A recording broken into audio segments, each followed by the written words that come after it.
The only mind that wins is the one that refuses to quit. Think about that for a second. In a world where most people stop at the first sign of pressure, the real edge isn't talent, luck, or background, it's mental endurance. It's your ability to keep going when most would walk away. The truth is, your mind either works for you or against you, and if you don't train it, it will stop you every time. This audiobook isn't full of hype. It's not about motivation that fades in a few hours. This is about rewiring your thinking step by step to build a mindset that does not give up, no matter what life throws your way. You'll learn how to take control of your inner dialogue, reset your focus when you're overwhelmed, and stay grounded when emotions try to take over. If you're tired of stopping halfway, if you're ready to become the kind of person who finishes what they start, this is where it begins. You don't need to be perfect, you just need to train your mind. And this time, never give up. Chapter 1. Teach your mind to stay strong under stress. You know, one of the most important lessons you'll ever learn in life is how to stay strong when life starts pressing you down. When the bills are piling up, when the people you trusted disappoint you, when the results you've been waiting for still haven't shown up, that's when the real training begins. You see, anyone can stay calm and confident when things are going their way, but true strength, real mental strength, shows up when everything around you seems to fall apart. That's when you learn who you really are. The human mind is powerful. It can create dreams, it can solve problems, and it can also destroy confidence if you don't learn how to control it. Most people think that mental strength is something you're born with. It's not. It's trained, just like a muscle. You build it every day through choices, through focus, and through how you respond to pressure. When stress hits, your mind has two paths. It can either panic, or it can stay calm and find a solution. And that choice, my friend, depends on how you've trained it. You see, stress doesn't come to destroy you, it comes to reveal your strength. It's a test, not a punishment. Life will not protect you from difficulty because it knows that only through difficulty do you grow. Think about it. Every strong person you admire today has been through something that nearly broke them. But what made them different is that they didn't let the storm control their thoughts. They decided that they would not give their power to fear, to panic, or to stress. They trained their mind to stay calm in the chaos. Staying strong under stress starts with awareness. You have to notice what your mind does when problems come. Do you immediately think of what could go wrong? Do you start imagining the worst? That's the mind running wild without direction. You have to stop and take control. Say to yourself, I decide how I will think. I decide how I will feel. Because if you don't decide, your emotions will decide for you. And emotions without discipline can destroy progress in seconds. The first step to training your mind under stress is to slow down your reaction. Most people react fast. They get angry fast, scared fast, discouraged fast. But the person who stays calm under stress understands that nothing good comes from a quick reaction. Breathe, think, respond. Don't let the first wave of fear make your decisions. Fear clouds your thinking, and when you act out of fear, you usually make things worse. Train yourself to pause before you speak, before you respond, before you give in to frustration. That pause is power. It gives your logical mind time to guide you, instead of letting emotion take over. The second step is to remind yourself of perspective. When you're under stress, your mind makes the problem look bigger than it is. You start to believe that this moment defines everything, but it doesn't. Nothing lasts forever, not pain, not struggle, not stress. You have to tell yourself the truth. This is temporary. The discomfort you feel right now is shaping you. Every time you handle stress without losing yourself, you become stronger.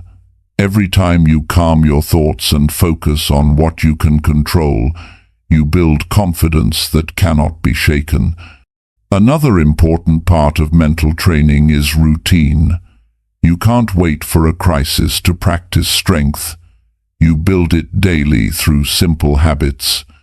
Wake up early, take care of your body, read, plan your day, speak kindly to yourself. These may seem small, but they shape how your mind performs when pressure comes. If your daily life is filled with disorder, stress will hit harder. But when you live with structure, stress becomes easier to handle because your mind is trained to focus and not collapse. When you feel overwhelmed, remember to break things down. Stress often comes from feeling like everything must be solved right now. But life doesn't work that way. You don't climb a mountain in one jump. You take one step at a time. Ask yourself, what's one thing I can do right now to make this situation better? That small question shifts your focus from panic to action. Action is the cure for stress. Even the smallest progress will calm your mind because movement creates confidence. You also have to watch what you feed your mind. The people you talk to, the content you consume, the words you repeat, all of it shapes how your mind handles stress. If you're always listening to negativity, gossip, or hopeless talk, you're weakening your mental defenses. You need to feed your mind strength. Read stories of people who overcame. Listen to voices that remind you that you can rise above. Speak words that empower you, not ones that tear you down. Your environment has a silent influence on your resilience. One of the greatest ways to strengthen your mind under stress is to focus on gratitude. It may sound simple, but it's one of the most powerful tools you have. When you're stressed, your mind looks for what's wrong. Gratitude reminds it of what's still right. It doesn't remove the problem, but it gives you strength to face it. Every morning, think of 3 things you're thankful for. It shifts your focus from worry to possibility. A grateful heart is a strong heart because it can find peace even in pressure. Self-talk also matters. What you say to yourself in stressful times shapes your reality. If you keep saying, "I can't handle this," your brain believes it and starts shutting down your options. But if you tell yourself, "I will find a way," your brain starts searching for solutions. It's not about lying to yourself. It's about directing your focus toward possibility instead of defeat. You are not your thoughts. You are the thinker who chooses them. Many people crumble under stress because they've never learned to be comfortable with discomfort. But growth and comfort never live in the same place. When stress comes, most people run. But those who stay, those who endure, they become unbreakable. You need to train yourself to stay in that discomfort a little longer. When you feel pressure, breathe through it. Don't escape it with distractions or complaints. Sit with it. Ask yourself what this moment is trying to teach you. Every stressful moment carries a lesson: patience, endurance, clarity, humility. Find the lesson and you'll find peace. It's also important to take care of your body because your mind depends on it. When you're tired, hungry, or neglecting your health, stress multiplies. Physical weakness amplifies mental weakness. Move your body. Eat clean. Get enough sleep. When your body is strong, your mind becomes sharper and calmer. You cannot build a powerful mindset while treating your body poorly. They are connected. When one breaks, the other suffers. Another truth about stress is that it exposes your priorities. When pressure comes, it reveals what truly matters to you. Use that awareness. If you're stressing over things that won't matter in a year, learn to let them go. You can't fight every battle. Save your energy for what really matters: your growth, your peace, your purpose. Train your mind to focus on solutions instead of problems. When something goes wrong, instead of saying, "Why me?" start asking, "What now?" That small shift changes your entire approach to life. You stop feeling like a victim and start acting like a creator. Stress loses its grip when you start taking responsibility. You realize that even if you didn't choose the situation, you can choose your response. And that's where your freedom lives, in your response. Mental strength isn't about never feeling stress. It's about how quickly you recover. You may feel scared, tired, or unsure, but you don't stay there. You get back up, you refocus, and you move forward. That's what separates strong minds from weak ones: recovery. Strong minds bounce back fast because they understand that stress is just part of the journey, not the end of it. So train your mind daily. Start with small things. When you feel frustrated in traffic, stay calm. When you get criticized, listen without reacting. When you face delays, remind yourself that patience builds power. Each time you do this, you're building mental muscles. It's not about being perfect, it's about getting better each time. One day, you'll look back and realize that the things that once broke you no longer have the same power. You'll still face challenges, but you'll stand taller. You'll breathe easier. You'll think clearer. That's what training your mind does. It doesn't remove the storm. It makes you stronger inside it. Remember, life will not always be easy, but it will always be worth it if you learn to stay strong. Stress will visit again, but next time you'll be ready. You'll see it differently, not as a wall, but as a doorway to growth. You'll say to yourself, "I've been here before. I've trained for this." And that confidence will carry you through anything. Every day, you have the choice to react or to rise. Choose to rise. Choose strength over panic, patience over anger, focus over fear. That's how you train your mind to never give up, by staying strong under stress, again and again, until it becomes who you are. That's how ordinary people become extraordinary. Not by avoiding the pressure, but by learning to stand tall when it comes. That's the training. That's the journey. And that's how you build a mind that will never give up. Chapter 2. Build inner discipline that outlasts every excuse.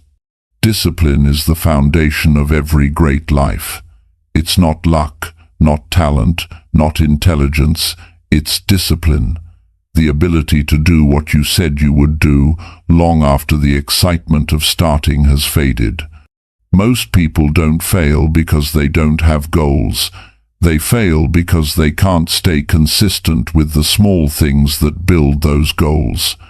Discipline is not about punishment. It's about structure. It's about having control over your own actions instead of being controlled by comfort, laziness, or emotion.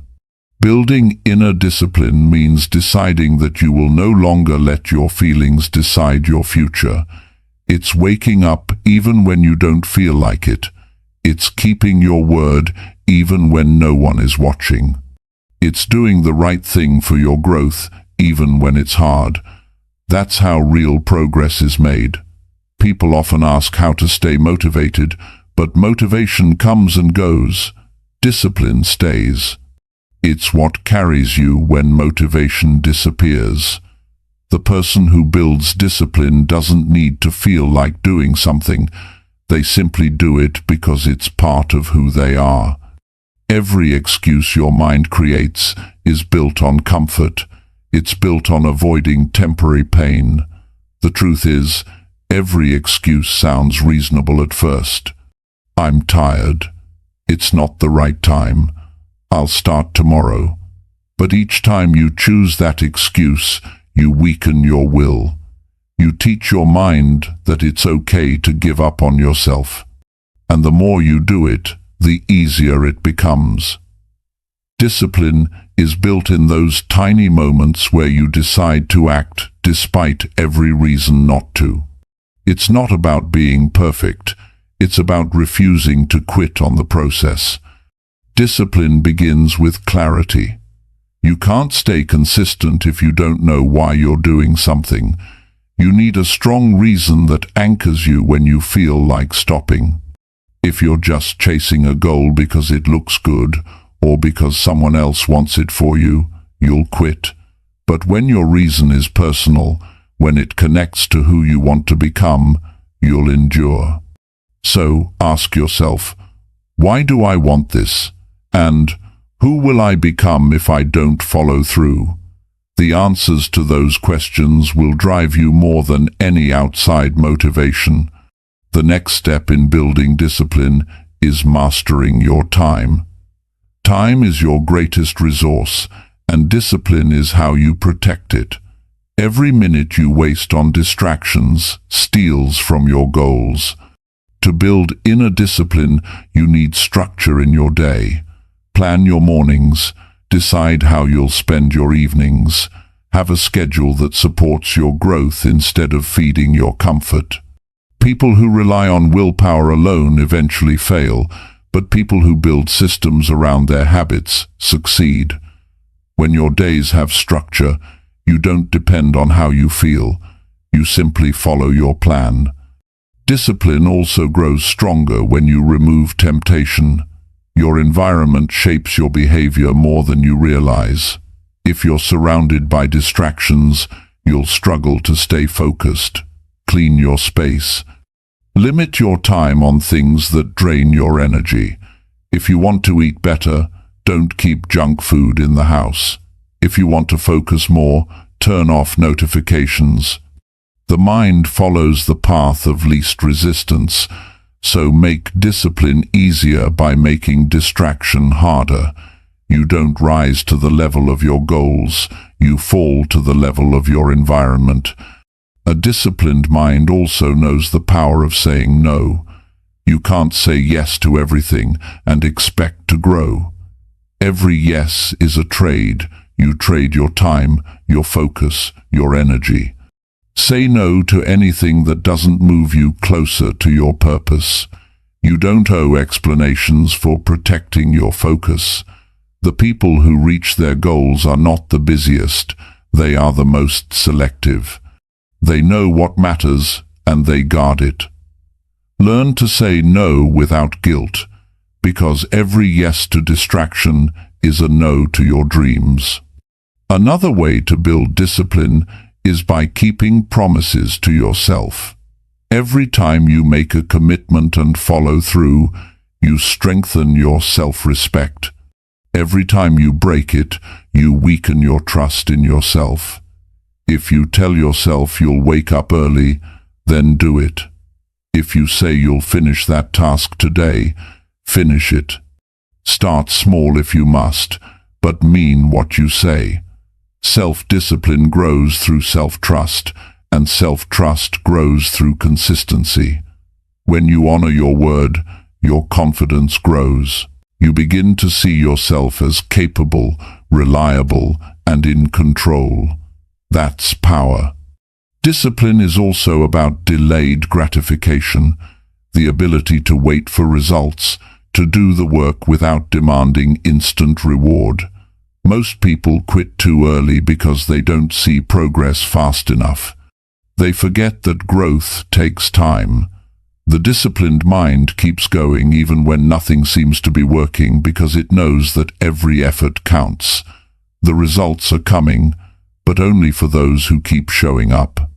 If you can be patient in the waiting, you will achieve what most people never do. Sometimes discipline means doing the boring things. Repetition builds mastery. It's not glamorous, but it's necessary. You don't become great by doing something once. You become great by doing it again and again until it becomes natural.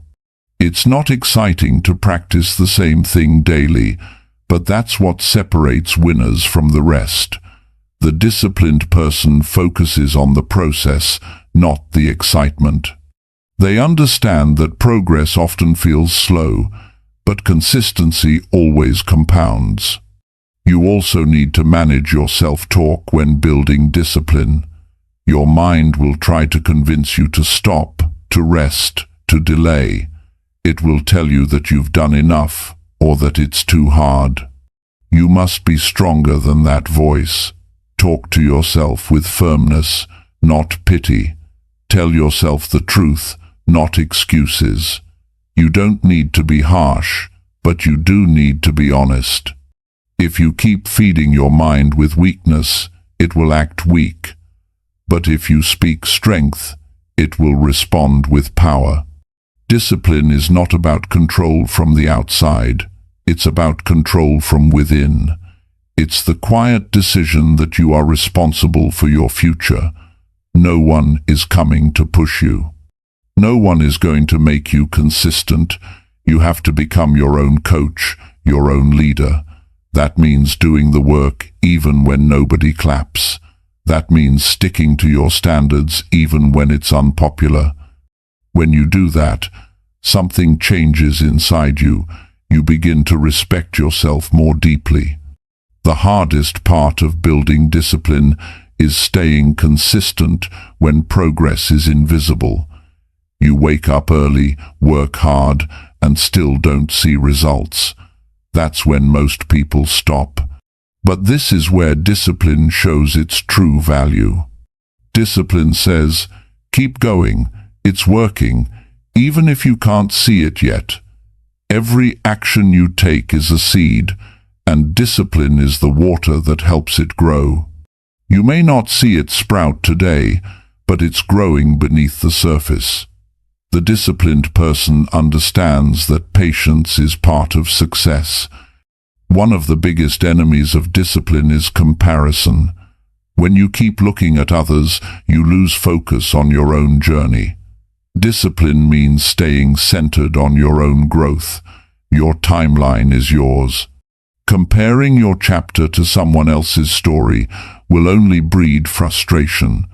Focus on improving from where you were yesterday, not where someone else is today. Discipline thrives in self-awareness, not in competition. To build lasting discipline, you must also learn how to rest wisely. Rest is not laziness, it's part of balance. But the difference between rest and distraction is intention. Rest to recover, not to escape. When you use rest to recharge your energy, you return stronger. When you use it to avoid your responsibilities, it weakens your discipline. Listen to your body and mind. Give them time to recover. But don't lose your rhythm. Even rest should serve your purpose. Discipline grows through accountability. Share your goals with someone who pushes you to stay consistent. It's easy to quit in silence, but harder to quit when someone expects your best. Choose people who challenge you, not those who make excuses with you. The right environment pushes your standards higher. When you're surrounded by disciplined people, you naturally rise to meet that energy. You'll also need to accept discomfort as part of discipline. Growth always asks for a price. It demands effort, sacrifice, and persistence. But the pain of discipline is temporary, while the pain of regret lasts a lifetime. Choose the short-term struggle over long-term disappointment. Every time you push through discomfort, you train your mind to be stronger. You prove to yourself that you can handle more than you thought. Remember that discipline is freedom in disguise. People think discipline limits them, but it actually liberates them. When you live with discipline, you're not a slave to impulse.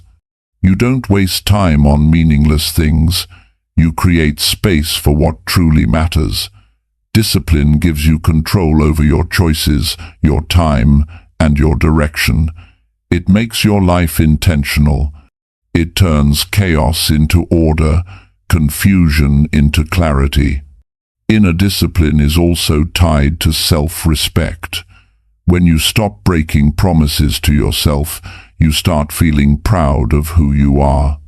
You stop needing validation from others because you know you're doing what needs to be done. That quiet confidence builds peace. You start to feel stronger inside, not because life got easier, but because you became more consistent. To make discipline last, attach it to identity, not just goals. Don't just say, "I want to get fit." Say, "I am someone who takes care of my body." Don't say, "I want to save money." Say, "I am someone who respects my finances." When discipline becomes who you are instead of what you do, you don't have to force it anymore. It becomes automatic. When you build inner discipline that outlasts every excuse, you transform from being driven by emotion to being driven by purpose. You stop depending on perfect conditions and start creating your own. You become the kind of person who does the work even when it's raining, even when it's lonely, even when it's hard. That's when you become unstoppable. Life will always give you reasons to stop. There will always be something that tries to pull you away from your goals. But the disciplined person keeps moving forward, not because it's easy, but because it's necessary. They know that every day of consistency builds strength, and every excuse takes it away. Discipline is the bridge between who you are and who you want to be. And every time you choose discipline over comfort, that bridge gets stronger. You may not see the change immediately, but one day you'll look back and realize that every moment you stayed consistent, every time you resisted an excuse, every small action you repeated, it all added up. That's how you build inner discipline that outlasts every excuse. By choosing growth over comfort, structure over chaos, and consistency over emotion. By doing what needs to be done, not once, but every day. That's how you take full control of your life, your habits, and your future. Because discipline doesn't just build success, it builds the person capable of sustaining it. Chapter 3. Reprogram negative thoughts into powerful beliefs. Your thoughts shape everything about your life. The way you think determines how you act, how you feel, and how far you go. If your thoughts are filled with doubt, fear, and limitation, your life will reflect that. But if your thoughts are built on belief, confidence, and purpose, you start moving differently. You walk stronger, you speak with more certainty, you handle life with more control. Most people don't realize that their biggest enemy isn't outside of them, it's the voice inside their head that keeps telling them they can't. Reprogramming negative thoughts into powerful beliefs isn't about pretending life is perfect. It's about taking control of the stories you tell yourself every single day. Every thought is a seed, and your mind is the soil. Whatever you plant grows. If you keep planting worry and self-doubt, you'll keep living with fear and hesitation. But if you start planting faith and courage, you'll begin to live with power and direction. Your mind listens to what you repeat. It doesn't know what's true or false. It simply believes what you feed it most often. That's why you must take responsibility for your inner dialogue. You can't think negative thoughts all day and expect a positive life. Change begins in the mind, not in the world around you. Most negative thinking starts quietly. It hides behind excuses like I'm just being realistic, or I'm protecting myself from disappointment. But in truth, these are just forms of fear. They protect your comfort zone, not your potential. Every time you say you can't do something, you're giving that thought power. You're programming your mind to stop trying. To reprogram your thoughts, you must first catch yourself when negativity starts to speak. Awareness is the first step to change. The moment you notice that inner voice of doubt, pause and question it. Ask, is this thought helping me or hurting me? If it's hurting you, it's not truth, it's just fear, pretending to be logic. The human brain has a natural bias toward negativity because it's designed to protect you. It looks for danger, for mistakes, for what might go wrong. That's how it keeps you safe. But in modern life, that same instinct works against you. It keeps you from taking risks, from trying new things, from believing in yourself. Reprogramming your thoughts means training your brain to see opportunity instead of threat. You can't turn off fear, but you can teach your mind to focus on growth instead of failure. Start by changing your language. The words you use shape your mindset. When you say, I can't, you close the door to possibility. Replace it with, I'm learning, or I'll figure it out. Those words don't deny difficulty. They build confidence. When you say, this is too hard, change it to this will take effort, but I can handle it. The difference may seem small, but it's everything. Over time, your brain begins to form new patterns. It learns to see challenge as something to rise to, not something to avoid. Your thoughts are habits, and like any habit, they can be changed through repetition. You can't reprogram your mind by thinking positively once. You do it by choosing empowering thoughts over and over, until they become automatic. Each time you catch yourself thinking negatively and replace it with a constructive thought, you're rewiring your brain. It's mental training, and it takes time, but eventually what once felt forced becomes natural. Beliefs are just repeated thoughts accepted as truth. If you've told yourself for years that you're not good enough, your brain has accepted that as reality. To change that, you have to replace it with new evidence. Start proving your old thoughts wrong through action. If you think you're not confident, start speaking up in small ways. If you think you're not capable, start taking on small challenges and finishing them. Each success, no matter how small, becomes proof that the old belief is false. Over time, those new experiences reshape how you see yourself. One of the most powerful exercises to reprogram your mind is self-reflection. Take a moment each day to notice what thoughts keep repeating. Are they thoughts of doubt, worry, or fear? Or are they thoughts of growth, confidence, and gratitude? You can't change what you don't notice. Write down the thoughts that hold you back, then challenge them with truth. For example, if your mind says, I'll never succeed, Write down every small success you've had before. If your mind says, "I'm not good enough," remind yourself of the progress you've already made. Your brain believes what you show it consistently. You must also learn to separate yourself from your thoughts. Just because a negative thought appears doesn't mean it's true. Thoughts are like visitors. They come and go. You don't have to entertain all of them. You can watch them pass without acting on them. This is where emotional control begins.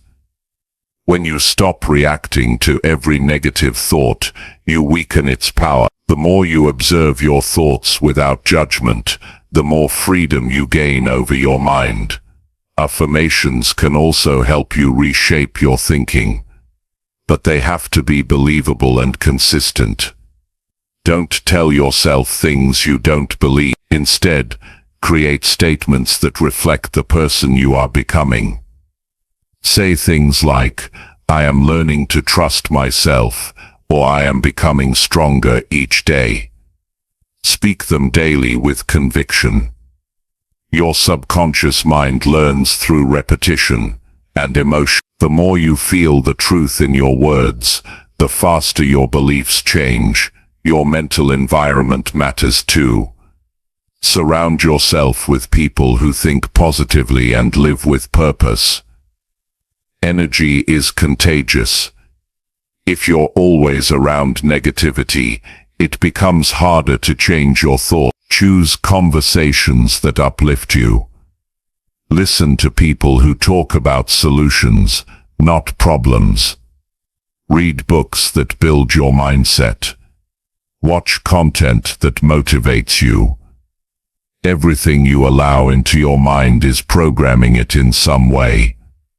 Be intentional about what you consume. Another powerful step in reprogramming negative thoughts is gratitude.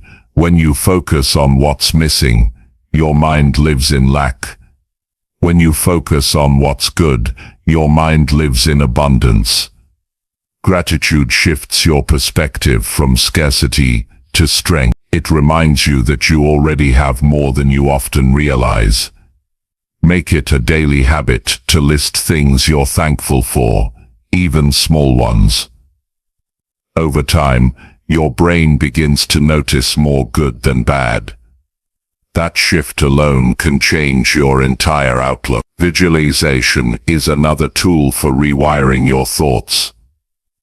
Your mind doesn't know the difference between what's real and what's imagined when emotion is involved. If you consistently visualize yourself succeeding, handling pressure, and living with confidence, your brain starts preparing for that reality. It builds neural pathways aligned with your vision. You begin to think, act, and feel like the person you're visualizing. The more vividly you imagine your goals, the more natural they become. Sometimes negative thinking comes from past experiences. Pain, rejection, and failure leave emotional scars that shape how you see yourself. To move forward, you must forgive those moments, not because they were okay, but because holding on to them keeps your mind trapped in the past. Forgiveness frees your focus. It allows your energy to move toward what you can change instead of what you can't. You can't rewrite your past, but you can rewrite the meaning you give it. It's also important to challenge perfectionism. Many negative thoughts come from unrealistic standards. You think you should always be doing more, always be better, always be in control. But life doesn't work like that. Progress is messy. Growth is imperfect. You have to learn to celebrate effort, not just outcome. When you allow yourself to make mistakes without judgment, your thoughts become lighter. You start focusing on learning instead of criticizing yourself. Reprogramming your thoughts is not about ignoring negative, it's about transforming it. When you face a negative thought, use it as a signal that something needs attention. For example, if you're constantly thinking, "I'm not prepared," maybe that's your cue to plan better. If you're thinking, "I always fail," maybe that's a reminder to adjust your strategy, not your worth. Negative thoughts can serve as feedback when you learn to interpret them correctly. Your self-image is built from the thoughts you repeat. If you want to believe you're confident, capable and worthy, start acting like it before you fully believe it. Behavior shapes belief. The more you act in alignment with the person you want to become, the faster your mind accepts it as truth. Take small actions that represent your future self. Set with confidence. Stand tall. Keep promises. Over time, your mind begins to match your actions. You'll notice that as you practice this, old thought patterns will try to return. That's normal. The brain is wired to take the familiar path. Don't get discouraged when old doubts appear. Instead, remind yourself that every time you respond differently, you're creating a new pathway in your brain. Eventually, those old thoughts will lose their grip. Another important step is to stop predicting failure before it happens. Most negative thinkers live in the future, worrying about what might go wrong. They suffer twice, once in imagination and once in reality. Start training your mind to stay in the present. Handle what's in front of you now. When the future comes, you'll handle it with the strength you've built. Worrying doesn't prepare you, it weakens you. Preparation and panic are not the same. Your beliefs set the limits of your potential. If you believe you can improve, you will. If you believe you're stuck, you are. That's why you must protect your beliefs like a treasure. They determine how high you climb, how far you reach, and how much peace you live with. Every great change starts with the belief that it's possible. Reprogramming your mind takes patience. You won't erase years of negative thinking overnight, but every day you practice awareness, gratitude and self-belief, you get stronger. You'll start to notice that problems don't control you as they once did. You'll catch yourself being calm in situations that used to break you. You'll start to think in ways that move you forward instead of holding you back. That's progress. In time, your thoughts become your allies instead of your enemies. They push you, encourage you, and remind you of your worth. You stop doubting and start trusting yourself. You stop living in reaction and start living with intention. That's the reward of reprogramming your thoughts. It gives you freedom. Freedom from fear. Freedom from comparison. Freedom from the limitations you once believed were real. So train your mind every day. Choose your words carefully. Question the thoughts that pull you down. Feed your mind with strength, not weakness. Keep doing it until those powerful beliefs become your natural state. Because the truth is, you are not your negative thoughts, you are the power that can change them. When you start thinking that way, life begins to move differently. Confidence grows, opportunities appear, and the world starts reflecting the strength you've built with it. That's what it means to reprogram negative thoughts into powerful beliefs. It's the moment you stop being a prisoner of your mind and start becoming its master. When that shift happens, everything changes. You stop waiting for life to get easier, and instead, you get stronger. You start living with clarity, purpose, and conviction. And from that point on, your mind becomes your greatest ally in building the life you truly deserve. Chapter 4. Control your reactions when life tests your limits. There will be moments in life when everything you planned falls apart. Times when the pressure becomes unbearable, when nothing makes sense and when the world feels like it's working against you. In those moments, your reactions define who you are. You can't always control what happens, but you can always control how you respond. That's where your real power lies. Your reaction is your choice, and it can either destroy your peace or protect it. Learning to control your reactions when life tests your limits is one of the most powerful skills you'll ever develop. Every challenge, every setback, and every disappointment is an invitation to grow. It's easy to be calm when life is smooth. Anyone can smile when things are going well, but when life pushes you to the edge, when the noise is loud, when people test your patience, when results don't come despite your effort, that's when emotional control is tested. That's when you discover your true maturity. The person who controls their reaction doesn't escape pain. They master their mind enough to face it with strength. Most people react before they think. Something goes wrong, and immediately anger, frustration, or fear takes over. They shout, they quit, they blame, but reacting on impulse often makes things worse. Every reaction carries a consequence, and uncontrolled emotion usually leads to regret. When you learn to pause before responding, you give yourself the chance to choose a better outcome. That pause may only be a few seconds, but it can save relationships, protect your focus, and keep you moving forward instead of spiraling backward. The human mind is built to protect, not to reason in moments of stress. When something feels threatening, your brain releases emotion before logic. That's why you get defensive or angry so quickly. It's not weakness, it's biology. But just because it's natural doesn't mean it's helpful.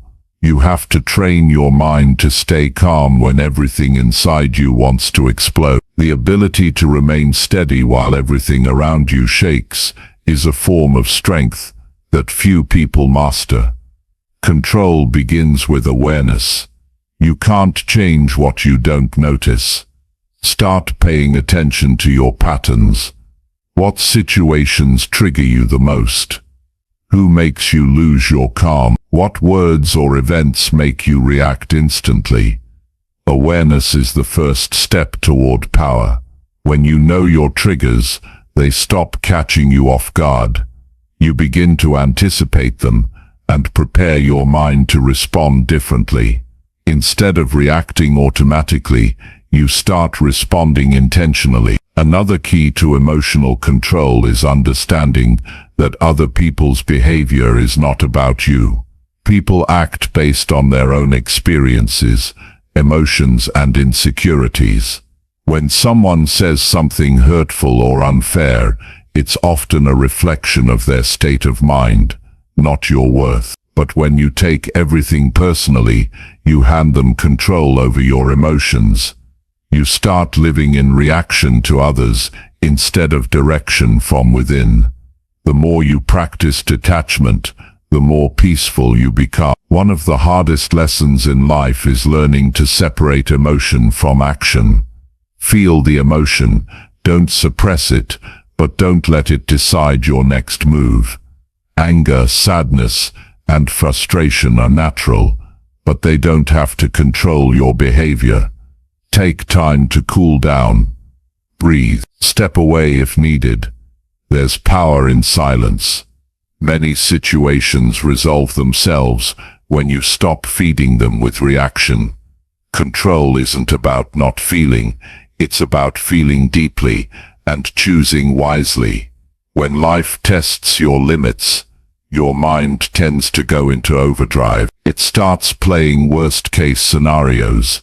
You begin imagining everything that could go wrong. This mental spiral drains your energy and clouds your judgment. To regain control, bring yourself back to the present. Ask, what's real right now? Not what might happen, not what someone said, but what's actually happening in this moment. Most of the time, the situation is not as catastrophic as your mind is making it. You also have to learn to manage expectations. Much of our frustration comes from expecting life to be fair or predictable. But life doesn't owe us perfect conditions. It's full of surprises, some pleasant, some painful. The sooner you accept that reality, the calmer you become. You stop fighting against what is and start working with it. Acceptance doesn't mean you approve of what happened. It means you choose to face it with clarity instead of resistance. Your reaction is shaped by what you focus on. If you focus on the problem, your emotions intensify. If you focus on what you can control, your power returns. Every time something goes wrong, ask yourself, what can I do about it right now? That question shifts your energy from frustration to action. You may not be able to fix everything, but there's always one step you can take to improve your situation. Action is the best antidote to helplessness. Another way to strengthen your reactions is to practice emotional discipline daily. You don't wait for a crisis to train your mind. You train it through small, everyday challenges. When someone cuts you off in traffic, instead of reacting, practice patience. When things take longer than expected, breathe through it. When you face disappointment, remind yourself that emotions are temporary. Each small moment you handle with composure builds the foundation for bigger challenges later. Learn to use perspective as a tool. When something frustrates you, ask yourself, will this matter a year from now? Most things that upset us lose meaning with time. We waste energy on minor frustrations that don't deserve it. Keeping perspective protects your peace. It helps you focus on what truly matters instead of what's just passing by. It's also important to control the stories you tell yourself during difficult moments. When life tests you, your mind creates narratives. This always happens to me. I'll never make it. I can't handle this. These stories make the situation worse. Replace them with empowering truth. Tell yourself, I've handled tough things before, or this is hard but I can get through it. Your internal dialogue either calms your mind or fuels your chaos. Choose words that keep you grounded. Your reactions are also influenced by your physical state.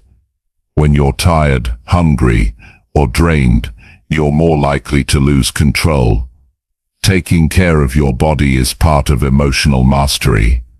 Get enough rest, move your body, and eat well. When your physical energy is balanced, your emotional stability improves. You can't control your reactions with an exhausted mind or an overworked body. Self-care is not weakness, it's preparation. Sometimes life will test you through people, difficult co-workers, family conflicts, misunderstandings.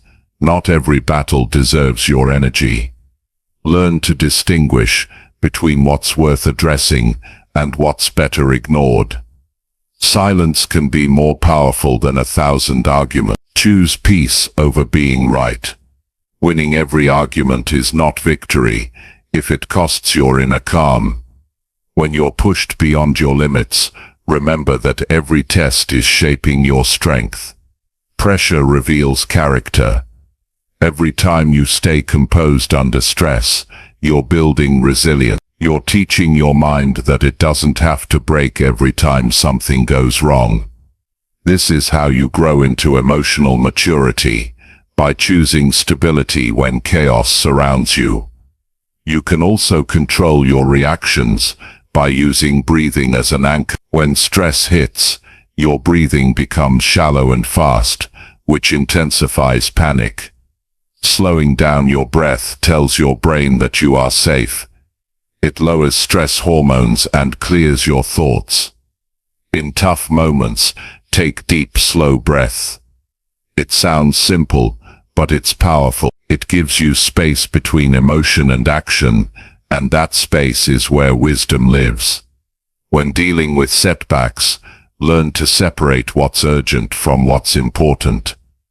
Urgent emotions demand immediate reaction: anger, frustration, fear.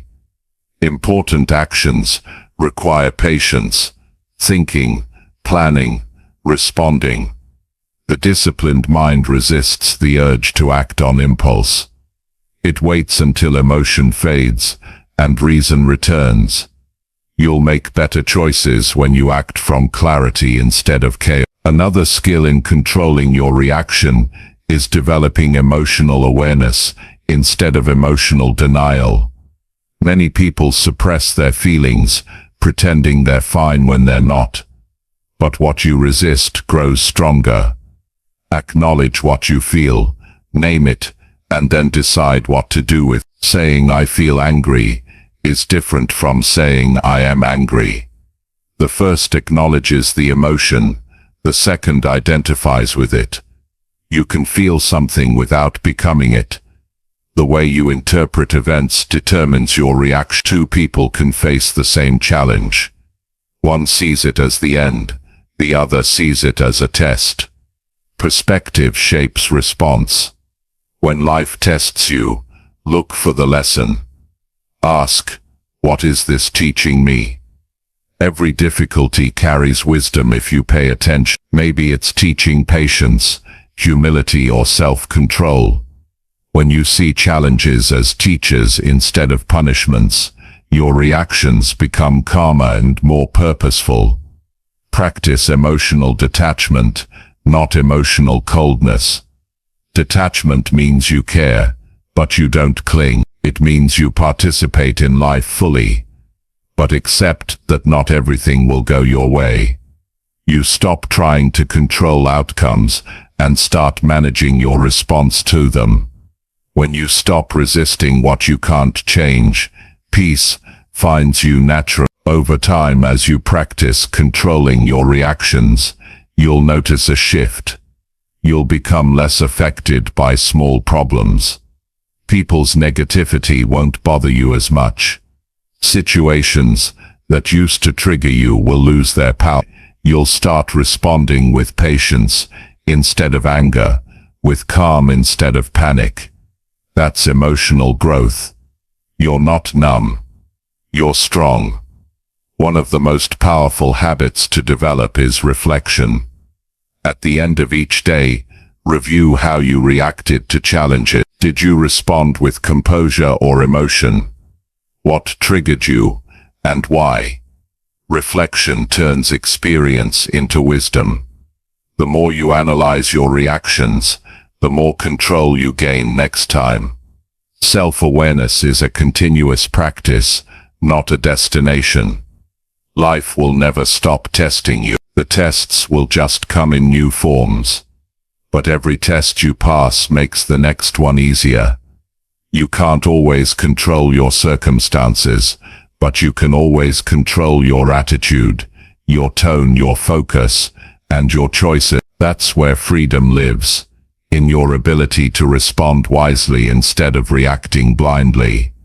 Remember that calmness is not weakness, it's confidence under pressure. When you control your reactions, you control your destiny. You stop being a puppet to emotions and become the author of your behavior. You gain respect from others, but more importantly, from yourself. When life pushes you beyond your comfort zone, breathe, pause, and remember your power.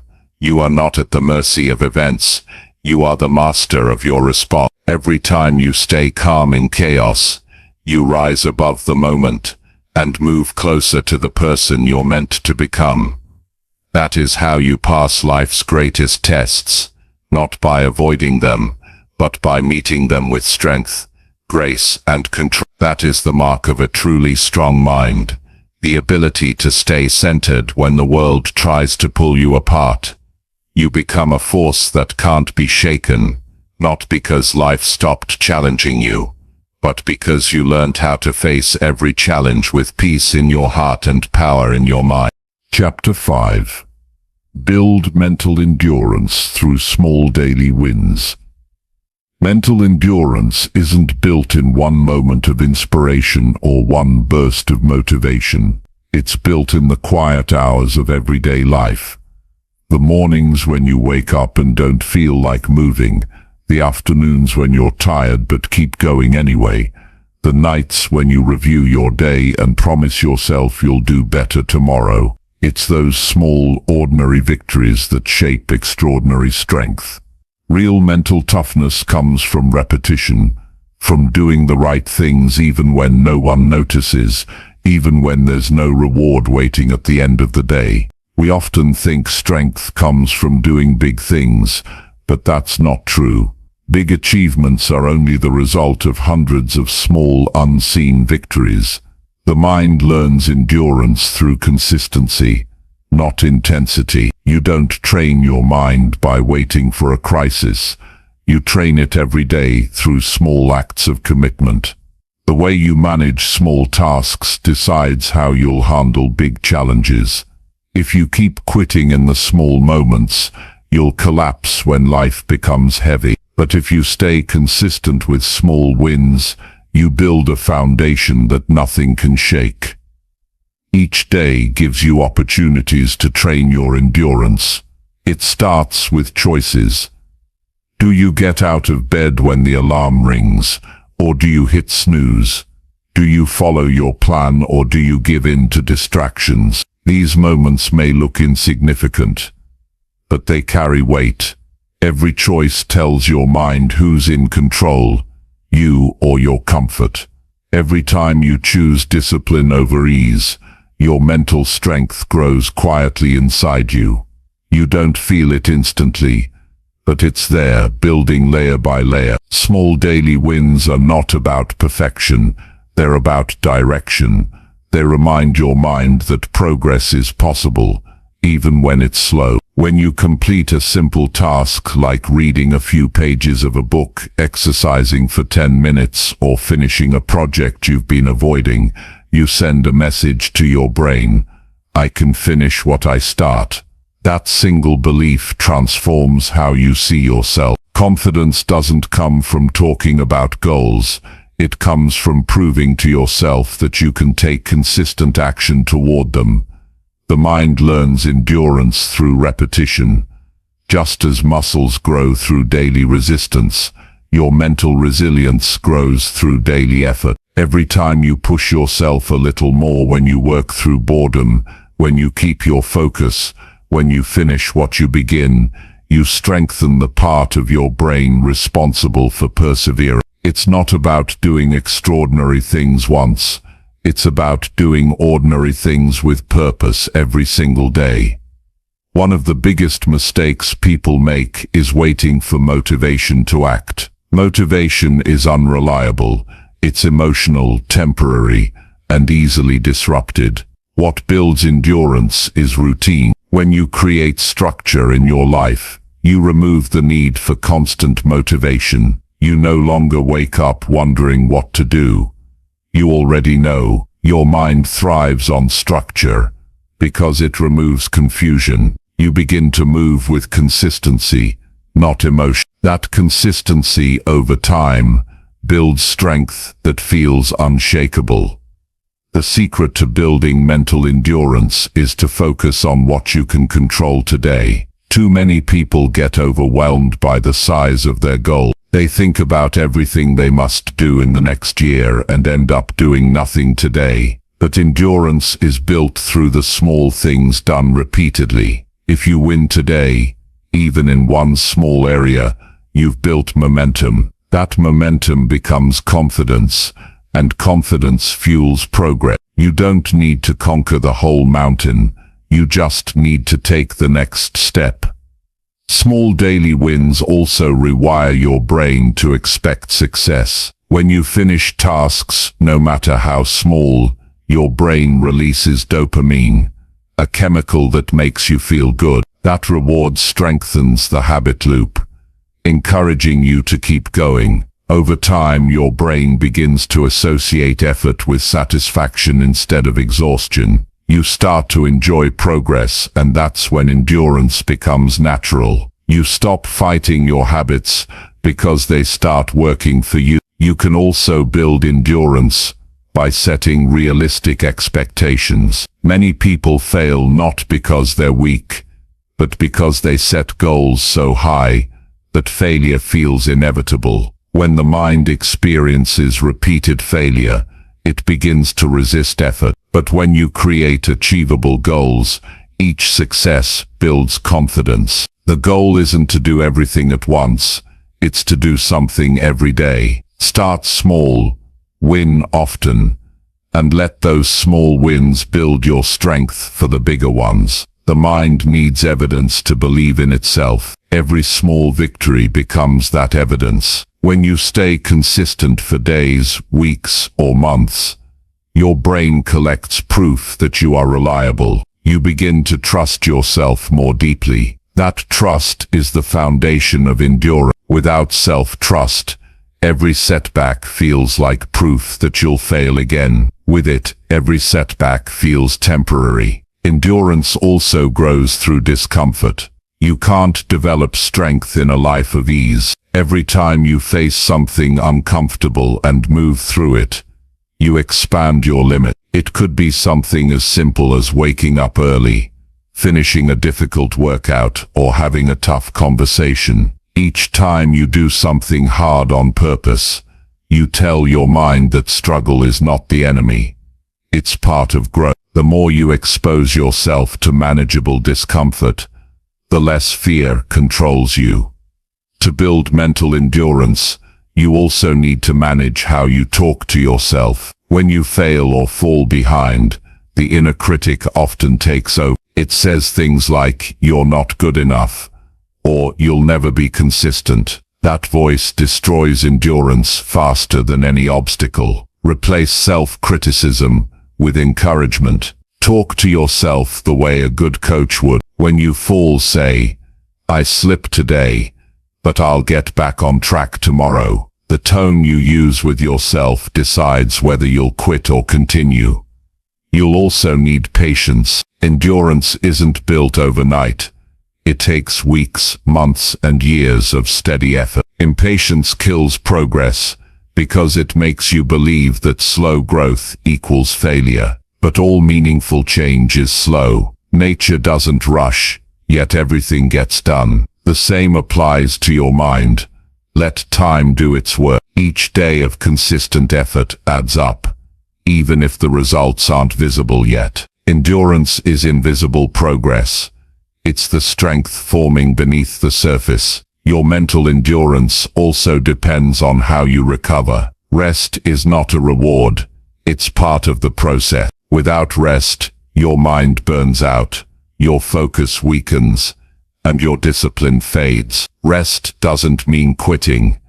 It means recharging so you can continue stronger. Sleep, reflection, quiet time, and moments of gratitude all help your mind reset. When you rest intentionally, you build sustainable strength instead of temporary momentum. Endurance is also built through reflection. Every evening, review your day. Ask yourself, what did I do well today? What can I improve tomorrow? Reflection turns experience into wisdom. It keeps you aware of your progress and helps you make small adjustments. Those adjustments prevent burnout and keep your journey aligned with your purpose. Reflection also keeps your motivation rooted in reality. You see that even small steps are worth celebrating. One of the most powerful ways to strengthen endurance is by staying connected to your why. When the process feels boring or hard, your reason keeps you going. If you're only chasing results, you'll quit when progress slows. But if you're driven by purpose, you'll keep moving because the process itself has meaning. Know why you're doing what you're doing, and remind yourself often. Purpose gives pain a reason, and with a reason, you can endure almost anything. Endurance also grows when you track your win. Keep a record of your small victories. Write them down. Seeing your progress visually reminds your mind that you are improving, even if it feels slow. That visible proof keeps your confidence alive during tough times. Progress is often invisible until you look back and realize how far you've come. To build mental endurance, learn to enjoy the journey. When you treat every small action as something meaningful, life becomes more fulfilling. You stop rushing toward the end and start finding pride in the process. Success feels lighter when it's built from daily discipline instead of pressure. When you enjoy small wins, your motivation becomes self-sustaining. You stop forcing effort and start flowing with it. You can also use obstacles as training. When something goes wrong, instead of getting discouraged, ask yourself, how can this help me grow stronger? Challenges are endurance workouts for the mind. Every time you adapt, you build flexibility. Flexibility is part of mental endurance. It's what keeps you standing when life changes direction. Sometimes endurance means showing up without seeing progress. There will be days when your effort seems to produce no result. Those are the moments that test your faith in yourself. Keep showing up anyway. Each day you continue despite doubt builds more strength than any easy day ever could. The habit of persistence becomes who you are. To keep your endurance growing, remove distractions that waste your focus. Every unnecessary interruption drains your energy and reduces your ability to stay consistent. Protect your focus like it's a resource, because it is. Create routines that minimize decision fatigue. The fewer decisions you have to make daily, the more mental energy you save for what matters. Another important part of endurance is humility. You don't have to prove yourself every day. Some days you'll move fast. Other days you'll crawl. Progress is not always visible, but it's always building if you're consistent. Be patient enough to trust the process. Humility allows you to grow without comparing yourself to others. You focus on your journey instead of getting distracted by theirs. Mental endurance also comes from gratitude. It's easier to keep going when you appreciate how far you've come. Gratitude reminds your mind that you're capable, that you've already overcome challenges before. When you focus on what's working instead of what's missing, you fuel your resilience. Gratitude gives you strength because it replaces frustration with perspective. In time, the small daily wins start changing how you see yourself. You begin to believe that you're capable of anything you set your mind to. That belief changes everything. You no longer rely on luck or external motivation. You rely on your habits. You become someone who trusts effort over outcome, process over perfection. The truth is, endurance is not something you're born with. It's something you earn. Every small action, every completed task, every quiet victory adds another layer to your strength. You may not notice it at first, but one day, you'll face a big challenge and realize that you're calm, confident and capable. You'll realize that all those small wins built a mind that doesn't quit easily. Building mental endurance through small daily wins is about showing up for yourself. It's about proving every day that you're in control of your direction. You don't wait for strength. You create. You don't wait for motivation.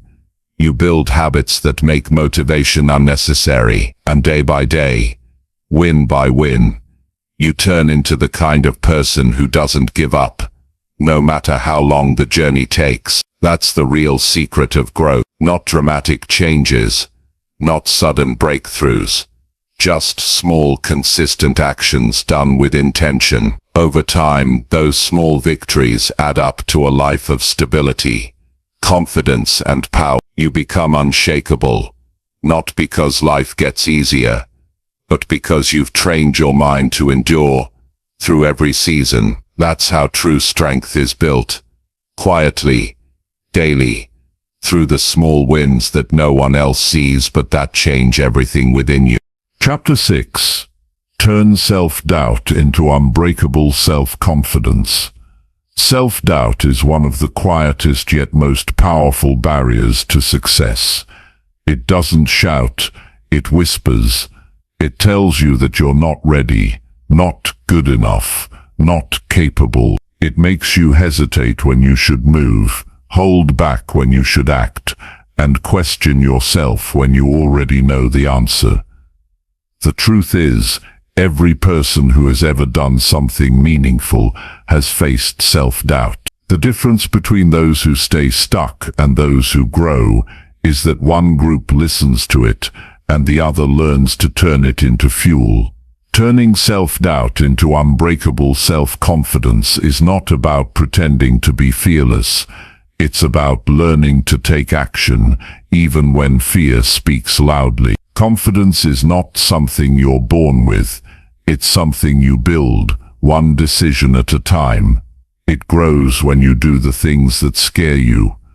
It grows when you trust yourself even when results are uncertain. Self-doubt appears every time you step into something new, because your brain is designed to protect you from discomfort. It warns you, this could go wrong. But what your mind calls danger is often just growth in disguise. You have to teach your brain that discomfort isn't danger, it's the price of progress. Every time you act despite doubt, you weaken fear's grip and strengthen belief. To understand self-doubt, you have to see where it comes from. It doesn't start overnight. It's built from years of criticism, rejection, comparison, and failure. Somewhere along the line, someone made you feel that your best wasn't enough. Maybe you failed once, and instead of seeing it as part of learning, you turned it into proof that you weren't capable. But here's the truth. Self-doubt is just an outdated story your mind keeps repeating. It's not fact, it's memory. And memories can be rewritten through experience. The first step to transforming self-doubt is awareness. Most people don't even realize how much they talk themselves out of success. They say things like, I'm not ready, I'll never be like them, or what if I fail, without noticing how those words shape their reality. Start paying attention to the language you use with yourself. If you spoke to a friend the way you speak to yourself, would they feel supported or discouraged? You can't build confidence on a foundation of criticism. The mind becomes what it hears most often, so it's time to start speaking strength into your own life. Confidence begins with honesty. It's not about pretending you have no flaws, it's about accepting them without judgment. People think confidence means never doubting yourself. That's false. Confidence means doubting less and recovering faster when you do. It's knowing that mistakes don't define you, they teach you. When you stop expecting perfection and start valuing progress, you begin to trust yourself again. You stop fearing failure because you realize that every step, even the wrong one, moves you closer to growth. One of the fastest ways to build confidence is through competence. Every skill you master reduces fear. Doubt fades when preparation rises. Learn more. Practice more. Prepare more. The more capable you become, the quieter your insecurities get. People often wait to feel confident before they take action, but it doesn't work that way. Action creates confidence, not the other way around. You don't become confident and then speak up. You speak up until confidence develops. You don't become brave and then take the risk. You take the risk and realize you survived. That's how confidence is built, through experience, not emotion. To overcome self-doubt, stop comparing your beginning to someone else's middle. Confidence dies when comparison lives. Every person has a different path, timeline and set of challenges.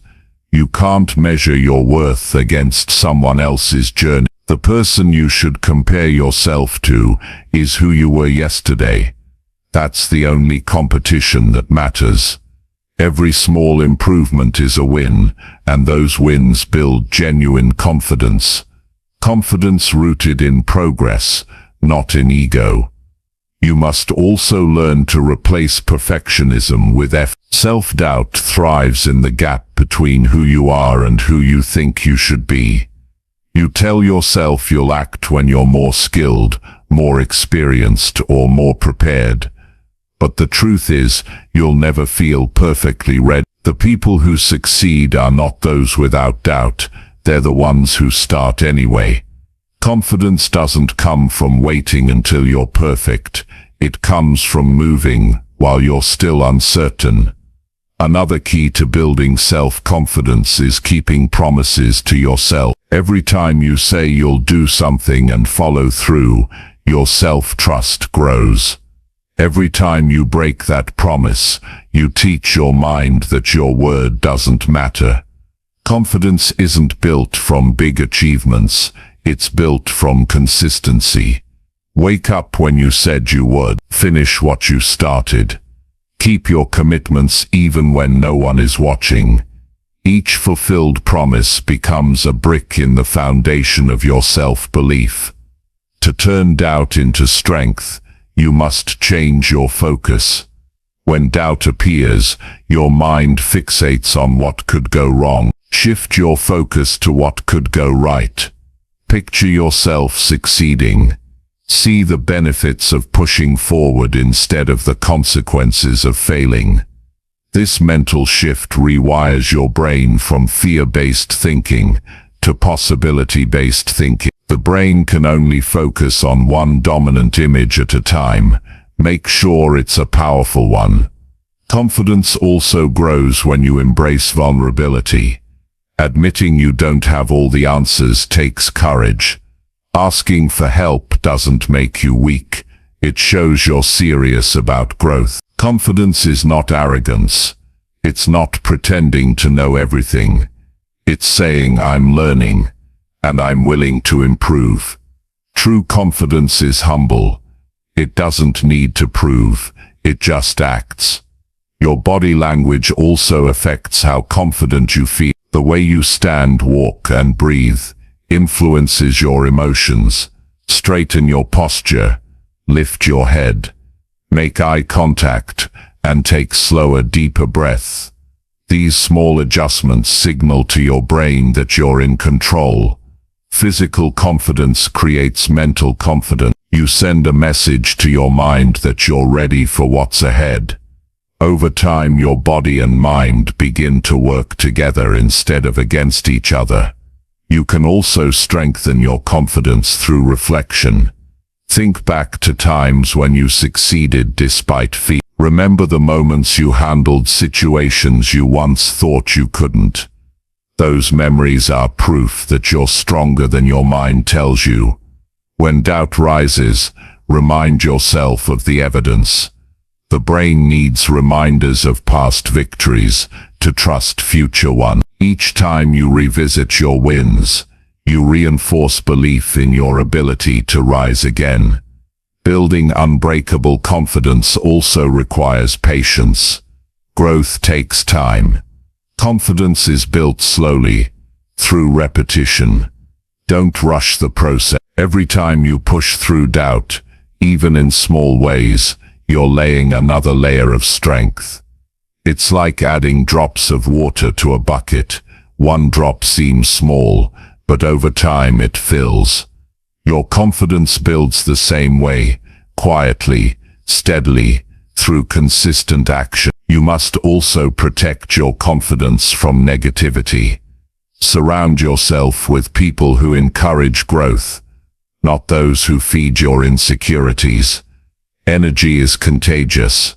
Spend time with people who remind you of your strength, not your flaws. Protect your mind from environments that make you feel small.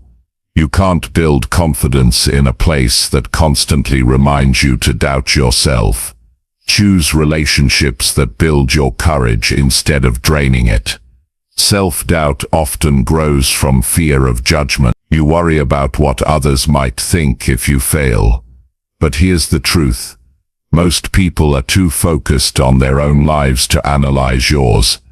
And even if they do judge, their opinion doesn't define your worth. The moment you stop living for approval, your confidence starts to expand. You free yourself from the need to impress and start focusing on the need to progress. To keep growing, you have to practice self-compassion. Be kind to yourself when you make mistakes. Confidence doesn't mean never falling. It means knowing you can rise after you do. Talk to yourself the way you would talk to a friend going through a tough time. You can't build strength from shame. Forgive your missteps and learn from them. Self-compassion keeps your confidence alive even in moments of struggle. Another way to replace doubt with confidence is to act on your values. When your actions align with what you believe in, you feel grounded. You stop chasing approval because your choices reflect your truth. Integrity breeds confidence because you no longer need validation. You already have self-respect. Confidence built on authenticity cannot be shaken by others' opinions. You also need to redefine failure. Failure isn't the opposite of success. It's part of it. Every person who has achieved something great has failed many times. The difference is that they didn't turn failure into identity. They used it as feedback. When you stop fearing failure and start learning from it, doubt loses its power. You begin to see each mistake as a stepping stone, not a setback. As you build confidence, your self-talk must evolve. Replace the voice that says, "I can't do this," with "I can figure this out." Replace "I'm not enough" with "I'm growing." These words matter more than you think. They rewire your emotional state and strengthen your mindset. Over time, these new thought patterns become your natural way of thinking. To maintain unbreakable confidence, you have to stay connected to growth. Confidence without growth becomes arrogance. Confidence with humility becomes wisdom. Keep learning, keep improving, and keep challenging yourself. Every new skill, every new experience adds another layer of belief. Growth is fuel for confidence. It keeps it alive and expanding. One of the greatest ways to build self-confidence is to serve others. When you use your strengths to help people, you stop obsessing over your insecurities. Contribution shifts your focus outward. You realize that confidence isn't just about believing in yourself. It's about believing that what you have can make a difference. The more you serve, the more meaningful your confidence becomes. You'll notice that as your confidence grows, your energy changes. You start walking into rooms differently. You stop needing validation. You trust your instincts. You take more chance. Life begins to feel lighter, not because it's easier, but because you've stopped carrying the weight of doubt. That transformation doesn't happen overnight, but it does happen for those who keep practicing belief every single day. In the end, turning self-doubt into unbreakable self-confidence is a lifelong practice. It's built through awareness, action, repetition, and reflection. It's built by choosing courage over fear, by doing small things that prove to your mind that you can handle more than it thinks. And with time, you stop just believing in confidence. You become it. You live it in the way you speak, move, decide, and lead. The day you realize that you no longer need permission to believe in yourself is the day your life begins to shift. Because when self-doubt turns into self-confidence, everything changes. You stop waiting for the perfect moment. You stop asking for approval. And you start acting with purpose. And that's the kind of confidence that no failure, no judgment, and no setback can ever take away from you. Chapter 7. Develop emotional control to handle any situation. Emotional control is one of the most important skills a person can ever develop. It determines how you think, how you communicate, how you make decisions, and how you build relationships. The truth is, life will always challenge your emotions. People will say things that hurt you, circumstances will test your patience, and situations will appear unfair. But your power lies not in avoiding emotions, it lies in mastering them. When you learn to control your emotions, you no longer live in reaction, you live in direction. You stop being tossed around by what happens and start responding from a place of calm strength. Most people think emotional control means suppressing feelings, but it doesn't. It means understanding your emotions, managing them, and expressing them wisely. Suppression creates pressure. Awareness creates peace. When you deny what you feel, those emotions build up and eventually explode. But when you acknowledge them and decide how to handle them, they lose their control over you. Emotional control doesn't mean you stop feeling. It means you stop being controlled by what you feel. Every emotion you experience serves a purpose. Anger shows you where your boundaries are being crossed. Fear highlights where growth is needed. Sadness reminds you of what matters most. Anxiety warns you when something is out of balance. Emotions are signals, not commands. They're information, not instructions. You can listen to them without obeying them. Once you realize this, you stop letting emotions dictate your actions and start using them as tools for understanding yourself. The first step to developing emotional control is awareness. You must recognize what you're feeling in the moment instead of reacting automatically. Many people live unconsciously. They respond before they even know what's happening inside them. When something irritates them, they lash out. When something scares them, they run away. But awareness creates space between feeling and reaction. That space gives you power. It allows you to think clearly before acting. Start by naming your emotions. When you feel anger, say to yourself, "I'm feeling angry." When you feel anxious, say, "I'm feeling anxious." This may sound simple, but naming emotions activates the rational part of your brain. It lowers the intensity of the emotion and gives you control over it. Instead of being consumed by the feeling, you become the observer. You shift from being emotional to being mindful. The next step is to identify what triggered the emotion. Emotions don't appear out of nowhere. They're responses to something. Maybe someone's words reminded you of a past experience.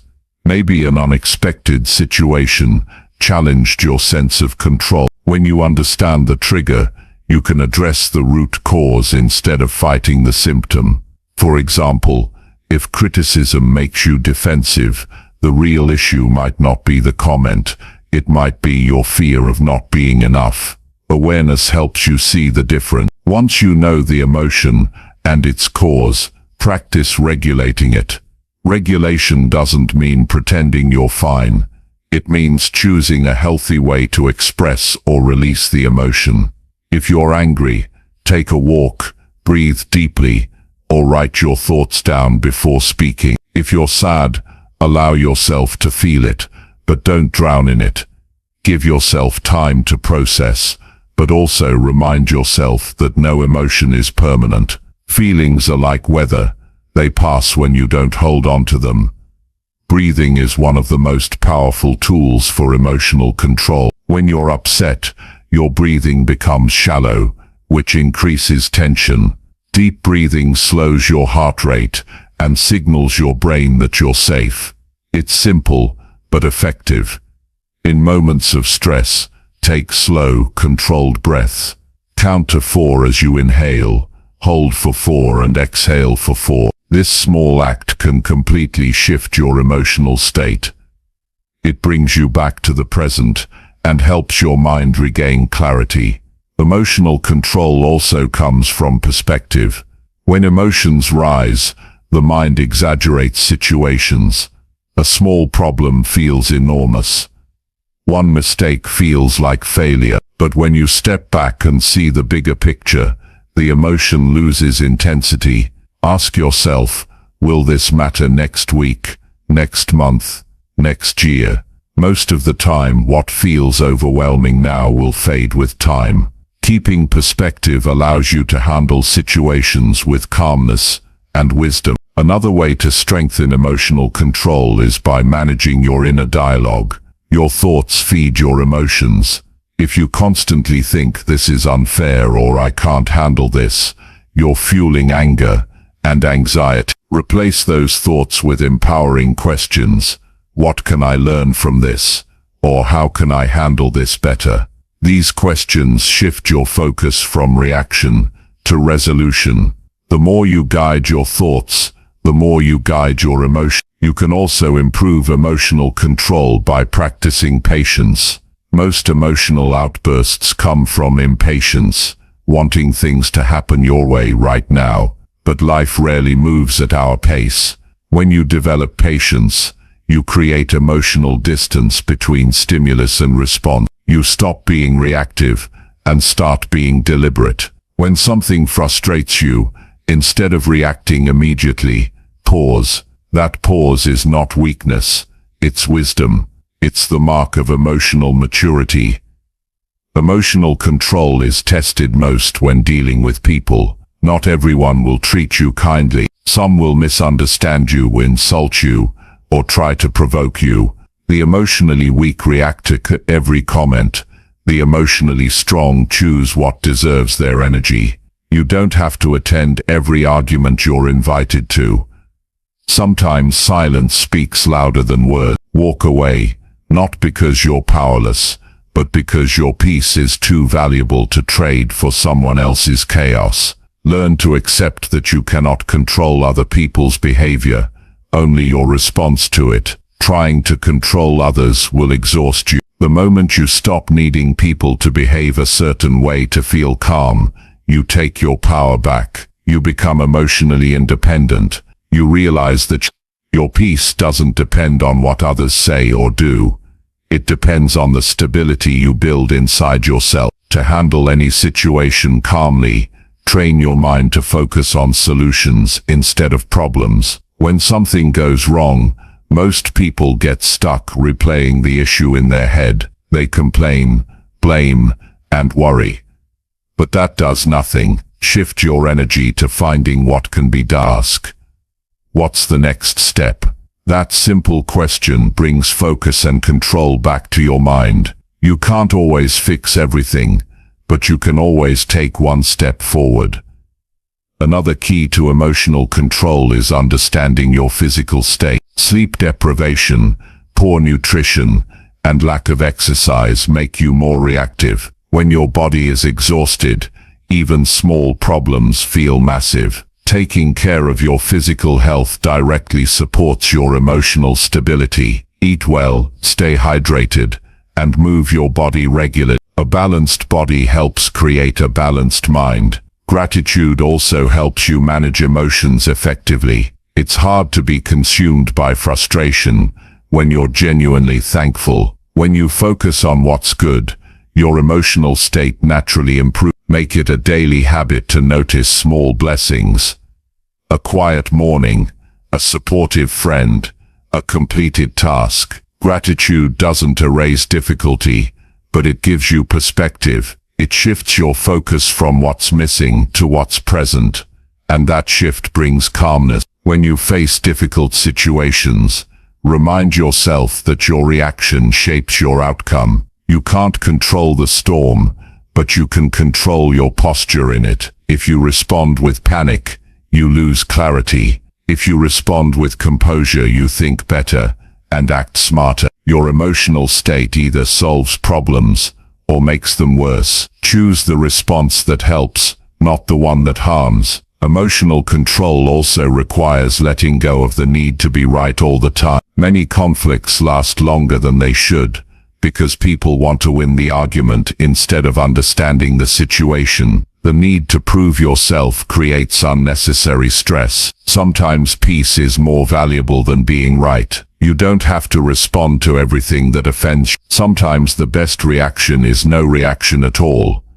Learn to forgive not because others always deserve it, but because holding on to resentment poisons your mind. Anger that stays unresolved turns into bitterness, and bitterness clouds your judgment. Forgiveness frees your emotional energy, so you can focus on what truly matters. It's not weakness, it's wisdom. You let go not to excuse someone else, but to protect your own peace. You can also strengthen emotional control by setting healthy boundaries. Boundaries are not walls, they're filters. They protect your mental and emotional space. Know when to step away from toxic environments or negative conversations. The more you protect your energy, the easier it becomes to stay emotionally balanced. You can't stay calm in chaos if you keep surrounding yourself with people who thrive on drama. Reflection is another powerful practice for emotional growth. At the end of each day, review how you handled your emotions. Ask yourself what triggered you, how you responded, and what you could improve next time. Reflection turns every experience into a lesson. You start recognizing patterns, what situations you and strain you, and what restores you. With time, this awareness sharpens your control. You begin to respond with purpose instead of impulse. Developing emotional control also means learning how to detach from outcomes. You can give your best, plan carefully, and still not get the result you expected. When you tie your peace to results, you live in constant frustration. Detachment doesn't mean not caring. It means caring without losing balance. You do your best, and trust that whatever happens, you'll handle it. That mindset keeps you calm in uncertainty. Confidence plays a role in emotional control too. When you trust yourself, you don't overreact to challenges. You believe you can figure things out, and that belief creates calmness. Doubt magnifies emotion.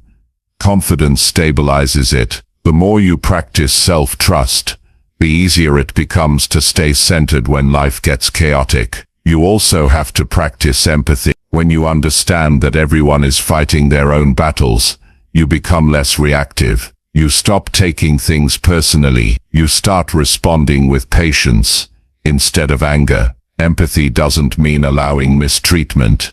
It means seeing situations with understanding instead of instant judgment. That shift reduces emotional tension and improves communication. In moments of high stress, remind yourself that emotions are temporary. No matter how intense they feel, they always pass. Time weakens emotional charge. When you hold on to the truth that every emotion is temporary, you stop reacting to them as if they're permanent. You learn to ride the wave instead of drowning in it. Over time, the more you practice awareness, patience, and reflection, the more emotionally strong you become. You'll notice that things that once disturbed you no longer do. Situations that used to cause anger now bring understanding. You'll respond to life's challenges with a calm confidence that others will notice. That's emotional mastery, not the absence of emotion, but the presence of balance. Emotional control doesn't make you cold or detached. It makes you wise and steady. It helps you lead better, think clearer, and live with more peace. You become the kind of person who brings calm into chaotic environments, who handles challenges without breaking, and who stays grounded no matter what's happening around them. And that's the ultimate goal, to reach a level of maturity, where emotions serve you, not sabotage you, where you can face any situation, pain, stress, or uncertainty, and respond with clarity instead of confusion. Because when you master your emotions, You master your life. You stop reacting to the world, and you start shaping. That is true power. The quiet strength of a mind that remains calm while everything else moves around it. Chapter 8. Direct your mind toward possibility and progress. Your mind is the most powerful tool you own, but it can also be the most destructive if left untrained. The direction your thoughts take determines the direction of your life. When your mind constantly focuses on what's missing, what's broken, or what could go wrong, you become stuck in limitation. But when you train your mind to see possibility and progress, even in difficult times, you begin to unlock your full potential. Directing your mind toward possibility doesn't mean ignoring problems. It means focusing your attention on what can be done instead of what can't. It's about shifting from why me to what can I do next. That small change in direction transforms everything about how you live, work, and grow. The human mind naturally leans toward fear and doubt. It looks for what might go wrong because that's how it protects you from danger. But in a world where most threats are not physical, that same instinct limits growth. You must consciously retrain your thoughts to look for opportunities, not just obstacles. When you encounter a setback, your mind will immediately tell you to stop. You have to counter it by asking, "What's the next best step I can take?" That question brings clarity. It moves you out of paralysis and into action. Action builds momentum, and momentum builds belief. Possibility thinking is not about fantasy or blind optimism. It's about seeing things as they are, but never worse than they are, and then doing what you can to make them better. When you direct your mind toward progress, you stop waiting for perfect conditions.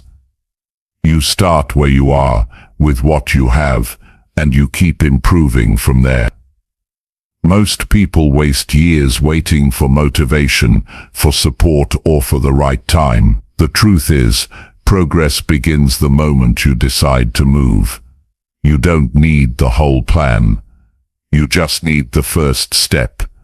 The mind becomes what you feed it. If you constantly fill it with negativity, fear, and doubt, it will respond with hesitation and insecurity.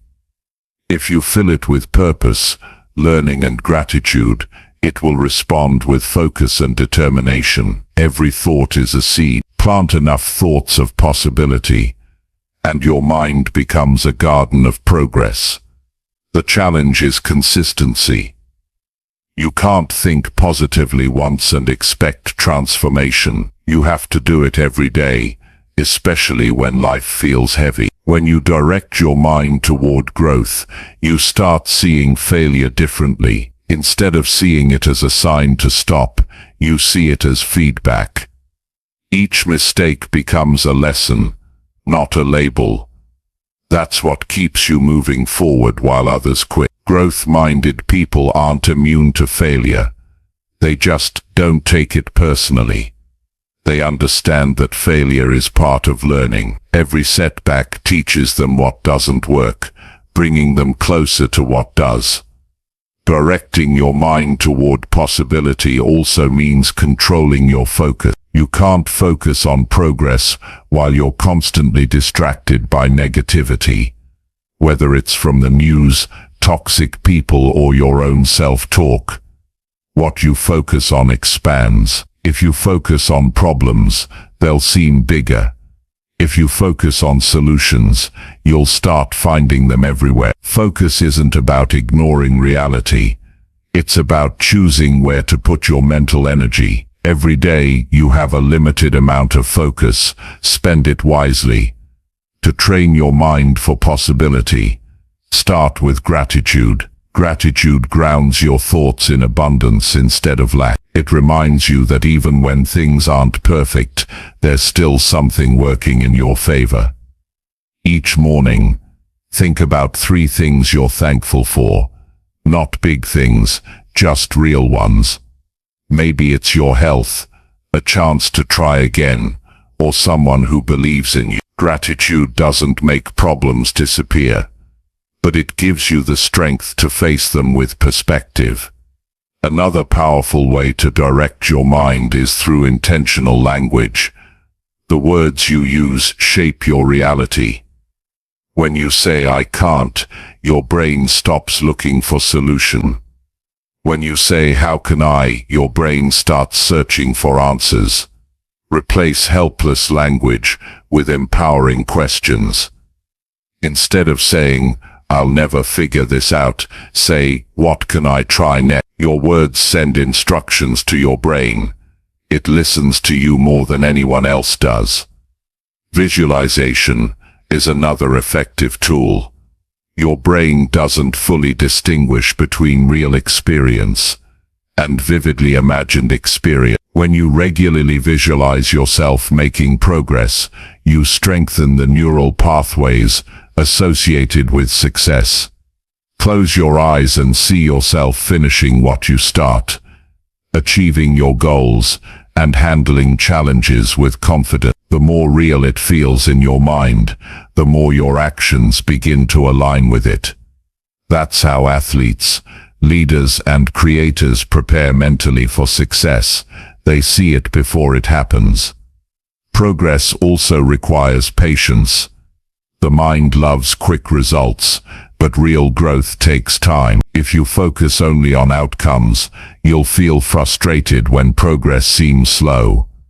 Instead, train your mind to value the process. Every small improvement matters. Each step forward is progress, even if it's not visible yet. When you celebrate small wins, your brain releases dopamine, reinforcing the behavior. This keeps you motivated long enough to achieve the big wins. To maintain a mind focused on possibility, you need to protect your environment. The people you spend time with, the content you consume, and the conversations you engage in, all influence your mindset. If you surround yourself with negativity, your mind will shrink to match it. But when you surround yourself with growth-minded individuals, their energy lifts you. You start to think bigger, aim higher, and believe deeper. Guard your mind as carefully as you would guard your most valuable possession, because it is another step toward possibility. Thinking is detaching from perfection. Progress dies in perfectionism. The need to have everything figured out before acting keeps people trapped. You have to allow imperfection. Take messy action. Learn as you go. Growth is not a straight line. It's a process of trial, adjustment, and persistence. The mind becomes stronger when it's tested, not when it's protected. The more you act despite uncertainty, the more resilient you become. One important part of mental direction is awareness of your self-image. Your actions will always follow your identity. If you see yourself as someone who struggles, your brain will find reasons to confirm that belief. But if you see yourself as someone who improves daily, your mind will look for evidence of growth. You become who you believe yourself to be. Begin telling yourself a better story, not based on where you are, but on who you're becoming. Possibility and progress also grow through curiosity. When you face something new, instead of thinking, "I can't do this," ask, "What can I learn here?" Curiosity replaces fear with fascination. It keeps your mind open, flexible, and alive. People who stay curious never stop growing, because they see every challenge as an opportunity to expand their understanding. The moment you stop learning, your mind starts closing. Stay curious, and you'll always find a way forward. You can also use reflection as a tool for progress. Each evening, take a few minutes to think about what went well, what you learned, and what you can improve tomorrow. Reflection builds awareness, and awareness directs growth. The more you understand your patterns, your habits, thoughts and emotions, the more control you have over them. Progress doesn't happen by accident. It happens by design. It's important to remember that directing your mind toward progress doesn't mean ignoring negative emotions. It means learning how to process them without letting them take over. When frustration appears, don't fight it, acknowledge it, understand it, and then redirect your focus. The goal isn't to suppress emotion, but to channel it. Energy is energy. Whether it becomes destruction or creation depends on where you direct it. Every person has moments of doubt and fear, but possibility thinkers handle them differently. They don't allow temporary feelings to define their future. They use fear as a signal that something important is at stake. Instead of backing away, they move forward with awareness. They understand that the presence of fear doesn't mean failure.